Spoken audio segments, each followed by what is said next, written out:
कोई तुमसे पूछे भगवान है या नहीं तो ज्यादातर लोग दो हिस्सों में बंट जाते हैं। एक कहते हैं आस्था है, दूसरे कहते हैं सब कोइंसिडेंस है। लेकिन आज ये कहानी न आस्था की है न अंधविश्वास की। आज बात उन घटनाओं की है जो आज भी हो रही हैं, जिन्हें नजरअंदाज करना आसान है पर समझाना मुश्किल। अगर भगवान नहीं है तो ये सब क्या है? भारत में लाखों लोग गंगा जल को सालों तक घर में रखते हैं, न फ्रिज में न केमिकल मिलाकर, फिर भी वो सड़ता नहीं, उसमें बदबू नहीं आती, कीड़े नहीं पड़ते, जबकि किसी भी दूसरी नदी का पानी कुछ ही दिनों में खराब हो जाता है। विज्ञान कहता है गंगा जल में बैक्टीरियोफेजेस पाए जाते हैं जो हानिकारक बैक्टीरिया को खत्म कर देते हैं। पर सवाल ये है, ये गुण सिर्फ गंगा में ही क्यों? हजारों साल पहले जब माइक्रोस्कोप नहीं थे तब भी लोग जानते थे गंगा जल शुद्ध है।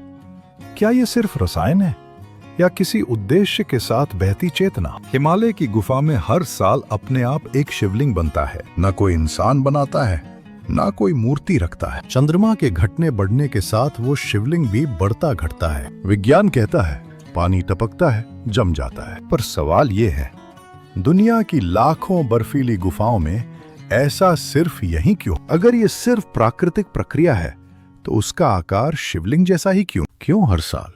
क्यों उसी समय? संयोग या संकेत? 2013 की बाढ़, पूरा इलाका तबाह, आधुनिक होटल बह गए, पुल टूट गए, हजारों जानें चली गईं।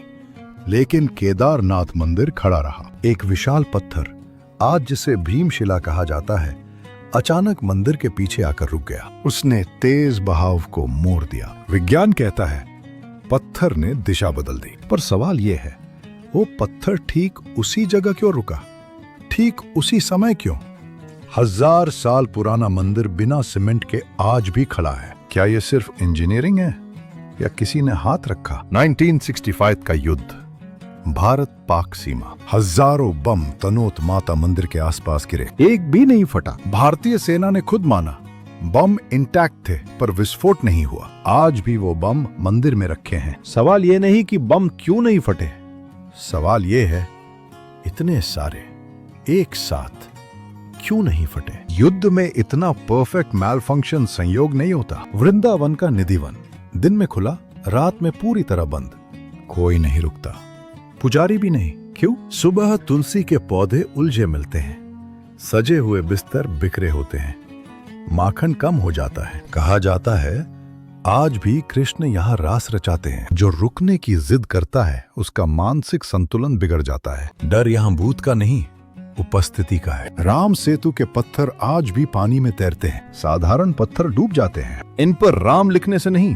संरचना से फर्क पड़ता है। पर सवाल ये है, ऐसी तकनीक हजारों साल पहले कैसे? नासा ने भी माना ये प्राकृतिक फॉर्मेशन नहीं बल्कि मैन मेड स्ट्रक्चर है।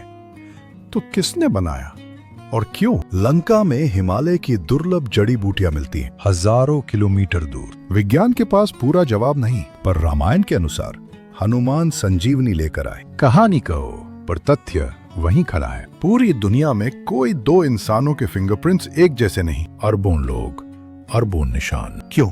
सुरक्षा के लिए, पहचान के लिए, या इसलिए कि हर इंसान अलग उद्देश्य लेकर आया है? अगर हम सिर्फ एक्सीडेंट हैं तो इतनी प्रिसिजन भगवान को लैब में साबित नहीं किया जा सकता। पर हर चीज जो सच है वो माइक्रोस्कोप में नहीं दिखती। प्यार, चेतना, उद्देश्य। अगर भगवान नहीं है तो ये सारे सवाल अब भी क्यों खड़े हैं? शायद भगवान प्रमाण नहीं, शायद वो अनुभव है, और अनुभव उन्हें ही मिलता है जो देखने की हिम्मत रखते हैं। भगवान को मानना मजबूरी नहीं है, लेकिन इन सब के बाद उन्हें नजरअंदाज करना भी आसान नहीं।